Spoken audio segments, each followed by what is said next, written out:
Good morning বন্ধুরা, কেমন আছো সবাই? রান্নাবাটি পরিবারে তোমাদের সকলকে স্বাগত। আজকে বেরিয়ে পড়েছি সকাল সকাল।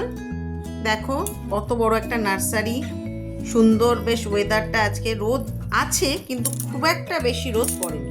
চলো একটা নতুন জিনিস খাবো আর তোমাদেরও দেখাবো। এসে পড়েছি সাই প্রকাশ বলে, আমাদের এখানে একটা ভেজ রেস্টুরেন্ট আছে, সেখানে প্রচণ্ড ভিড় হয় একদম আইডলি স্টেশনের কাছে। খাবো এবার, চলো। এই যে এসে গেছে মিসল পাও, এটাকে বলে মিসল পাও। এখানকার বম্বের খুব ফেমাস খাবার। মিসল মানে এটা হচ্ছে স্প্রাউটের তরকারি আর তার উপরে চানাচুর দেওয়া, একাধারে বলতে পারো চানাচুরের তরকারি, আর সঙ্গে দুটো পাও আর পেঁয়াজ কুচি করে দেয়, এই লেবু দেয়। এটা কিন্তু এখানে সবাই খুব ভালো খায়, খেতেও খারাপ না। আর আমি সঙ্গে নিয়েছি একটা বড়া, মানে এখানে বড়া বলে, মানে চপ বলতে পারো। চলো এবার খেয়ে নিই। খাওয়া হয়ে গেছে, এবার চললাম এখান থেকে বেরিয়ে চা খাওয়ার উদ্দেশ্যে। এখানে একটি চায়ের দোকান আছে একদম হাইওয়ের সাইডে, বেশ ভালো চা পাওয়া যায়। সারা দিন রাত্রির বলতে পারো মোটামুটি 12:30 অবধি প্রচণ্ড ভিড় থাকে। এই যে আমরা চললাম, এবার হাইওয়েতে উঠলাম।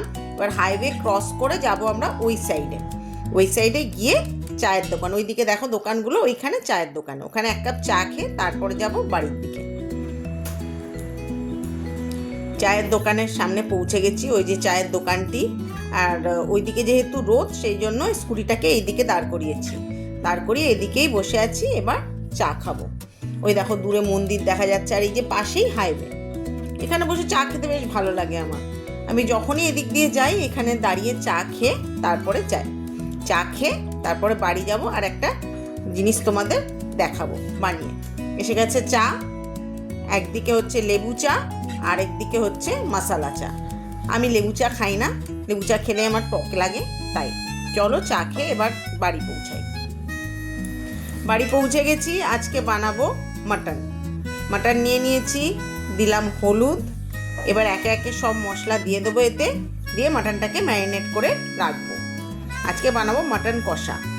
দিয়ে দিলাম লঙ্কা গুঁড়ো, আমি কাশ্মীরি মির্চি ইউজ করি, কেননা এটাতে অত ঝাল হয় না আর রঙটাও খুব সুন্দর হয়, তাই আমি কাশ্মীরি লঙ্কার গুঁড়োটাই দিই। আজকে ইচ্ছা করলো হঠাৎ করে মাটন খেতে, সাধারণত মাটন হয় না, তাও আজকে করলাম।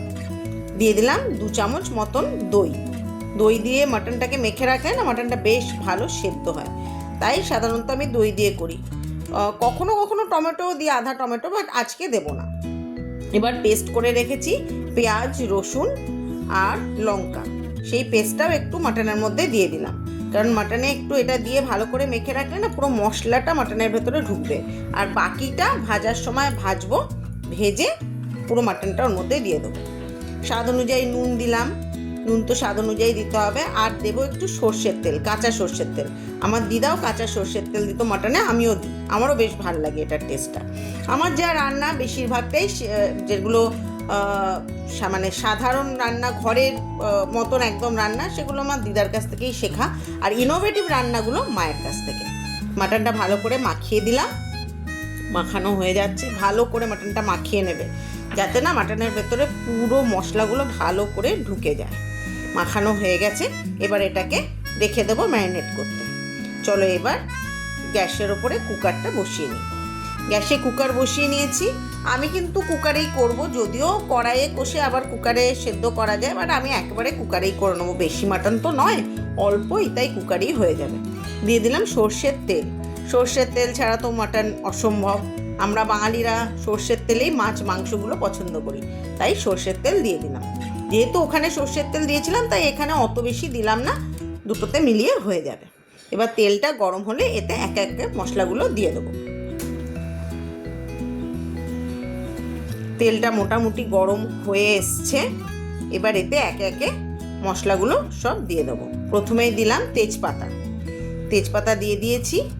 এবার একে একে বাকি সমস্ত কিছু দিয়ে দেবো। রসুনের 3টে দানাও দিয়ে দিচ্ছি। আমি গোটা রসুন তেলে দিই, কারণ আমার দিদা দিত এবং বলতো খুব সুন্দর গন্ধ হয়। আমিও দিয়ে দেখি, বেশ সুন্দর একটা আলাদাই গন্ধ হয়। চিকেনের মধ্যেও আমি তেলের মধ্যে গোটা রসুন দিয়ে দেখো, খুব ভালো গন্ধ হবে। নিয়ে এটা একটুখানি নাড়িয়ে নিচ্ছি, কারণ রসুনটা একটু হালকা একটু ভাজা হলে ভালো হয়। এবার দেব বাকি জিনিসগুলো। দেখো রসুনটা ভাজা হয়ে এসছে, গরম মশলা দিয়ে দিলাম, গোটা এলাচ, দারচিনি আর লবঙ্গ। এবার এটাকে একটু নাড়িয়ে নেব, একটু নাড়িয়ে নিয়ে তারপরে এর মধ্যে দিলাম একটু চিনি। তেলের মধ্যে চিনি দিলে না খুব ভালো রং আসে, যদিও আমি কাশ্মীরি মির্চ দিয়েছি, তাও চিনিটা দিলাম। এবার দিয়ে দেবো এর মধ্যে পেঁয়াজ কেটে রেখে দিয়েছিলাম, সেই পেঁয়াজটা এর মধ্যে দিয়ে দিলাম। পেঁয়াজটা এবার ভালো করে ওর মধ্যে ভাজা ভাজা করব। পেঁয়াজটা যখন একটু লাল লাল করে ভাজা হয়ে যাবে তারপর এর মধ্যে দেব মশলাগুলো। পেঁয়াজটা ভালো করে ভেজে নিচ্ছি।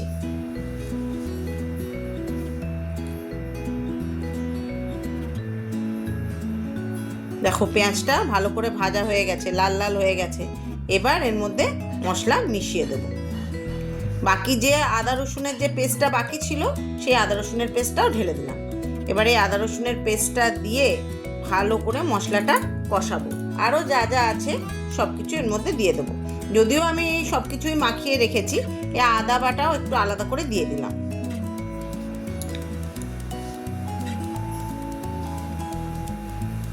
দিয়ে এবার মশলাটা ভালো করে কষিয়ে নেব। যদি আমি আদা বাটা খুব একটা ইউজ করি না, খুব কম ইউজ করি রান্নার ক্ষেত্রে, এই মানে মাংস টাংসের ক্ষেত্রে রসুনটাই বেশি দিই, আদাটা একটু কম ইউজ করি। তো একটুখানি আদা বাটাও দিয়ে দিলাম, আর আগে যা দিয়েছিলাম দিয়ে এবার ভালো করে মশলাটা কষিয়ে নেব। একটু হলুদ দিলাম, বাকি মশলাগুলোও দিয়ে দেবো এবার। যদিও সবই মাটনের মধ্যে মাখানো আছে, তাও অল্প অল্প করে সব কিছু এর মধ্যে দিয়ে নেবো, যাতে এই মশলাটাও ভালো করে কষানো হবে। দিলাম একটু ধনে গুঁড়ো। আমি জিরে দিই না মাটনে, কারণ আমার দিদাও জিরে দিত না, আমিও জিরে দিই না মাটনে। এবার ভালো করে কষিয়ে নেবো।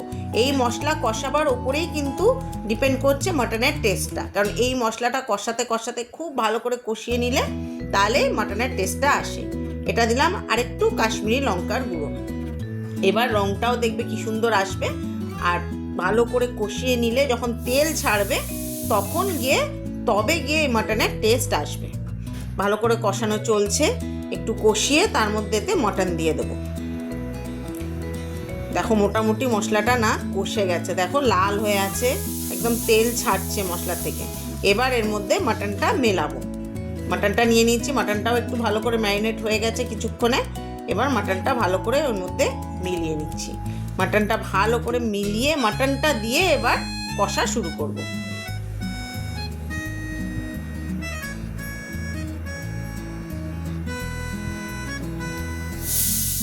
একটা লঙ্কা দিলাম গোটা, কারণ ঝাল তো সবাই বেশি খায় না, তাই গোটাই দিয়ে দিয়েছি, যার দরকার সেটাকে মেখে খেতে পারবে। আর এছাড়া আমি যখন বাটা করেছিলাম তার মধ্যেও একটা লঙ্কা বেটে দিয়েছিলাম, যেটা মনে হয় বলতে ভুলে গেছিলাম, যাই হোক তোমাদের বলে দিলাম।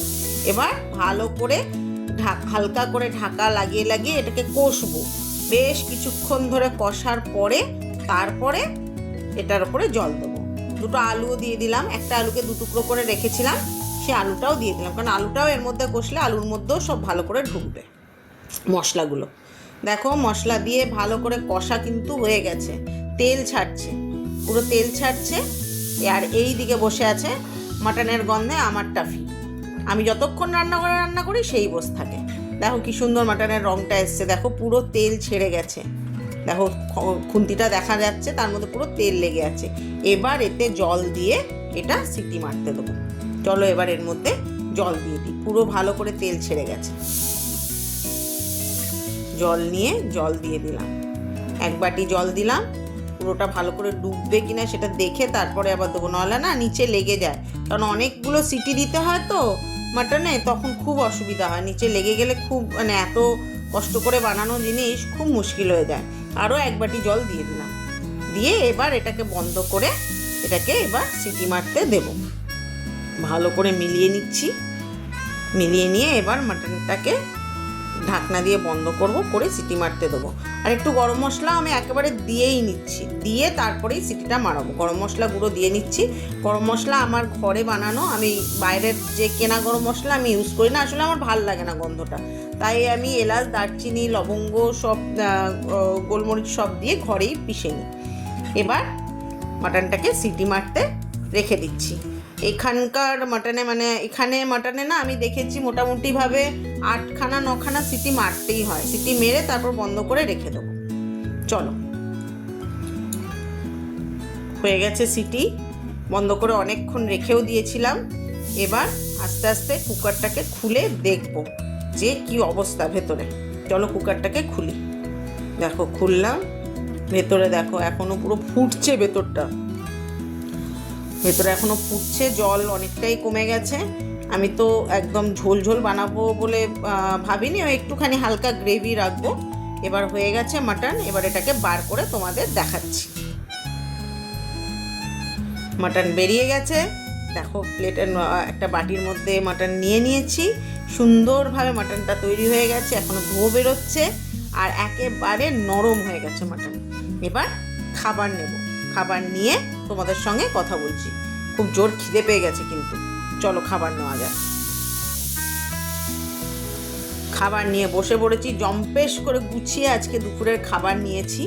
ভাত, উচ্ছে পেঁয়াজ ভাজা, আর তাছাড়া আছে ডাল, মুসুর ডাল, ধনেপাতা দিয়ে। মাটন তো আছেই, তোমরা জানো। আর এটি হচ্ছে চুনো মাছের বড়া, এটিও একদিন তোমাদের বানিয়ে দেখাবো। চুনো মাছ দিয়ে বড়া, এটাও খেতে খুব ভাল লাগে। নিয়ে নিয়েছি খাবার আর চাটনি, এবার গুছিয়ে খেয়ে নেবো। স্যালাডও একটু কেটেই নিলাম। চলো, আমার ব্লগটা যদি তোমাদের ভালো লাগে তাহলে শেয়ার করো, কমেন্ট করো আর লাইক করো, আর চ্যানেলটাকে সাবস্ক্রাইব করো। আজকের মতন এখানেই শেষ করলাম। সবাই ভালো থেকো।